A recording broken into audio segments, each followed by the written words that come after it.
ইফতার পার্টিগুলি করে অধিকাংশ মৃতের নামে করে। যারা বিভিন্ন বেদাতে জড়িয়ে তারা তো প্রায় এরকমই করে, ইফতার পার্টি কিন্তু কোন মৃত ব্যক্তির নামে, বাপের নামে, দাদার নামে, মায়ের নামে, এক কথায় মৃত ব্যক্তিদের নামে। তো মৃত ব্যক্তিদের ইফতারি এইভাবে খাওয়া জায়েজ নয়, আর মৃত ব্যক্তিদের নামে ইফতারি করানো জায়েজ নয়। মৃত ব্যক্তিদের জন্য যা করবেন তা হচ্ছে সাদাকা, আর সাদাকার হকদার মিসকিন, ফকির যারা।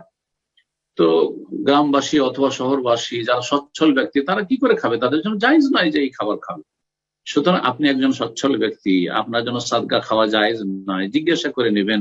যখন সেখানে এইরকম বেদাতি দাওয়াতের প্রচলন রয়েছে ইফতার পার্টির, যে আপনি যে ইফতার করাচ্ছেন কোন মৃত ব্যক্তির নামে না এমনি ইফতারি সওয়াবের জন্য করছেন, যদি বলে ইফতারি সওয়াবের জন্য করছি, কোন মৃত ব্যক্তির নামে করছি না, মা বাবার জন্য করছি না, তাদের রুহের মাগফিরাতের জন্য করছি না, তাহলে ঠিক আছে যাবে। আর যদি বলে যে না এটা আমার বাবা মায়ের জন্য ইফতার পার্টি করছি, তাহলে এইরকম বেদাতি খাবারে যাবেন না।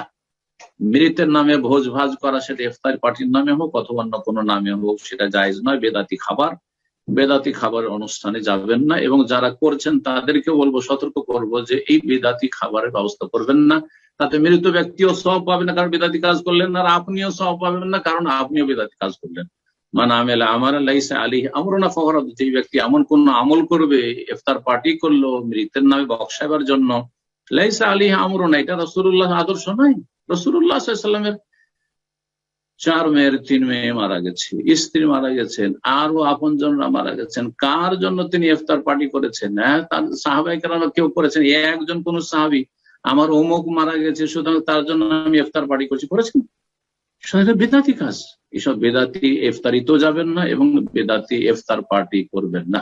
সুন্নতি তরিকে ইফতার করাবেন, তাতে সচ্ছল লোকেরাও খাবে এবং গরিবরাও খাবে, আর যেই ব্যক্তি ইফতার করাবে সে সওয়াব পাবে। আর তার সাথে নিজের দোয়া করেন, এবং এই সওয়াবের কাজ যে করলেন, সওয়াবের কাজের পরে দোয়া করবেন। সুতরাং এমনি দোয়া করেন, কিন্তু ইজতেমাই দোয়া, একসাথে সম্মিলিত দোয়া, মুনাজাত একজনকে দিয়ে, এটাও করাবেন না।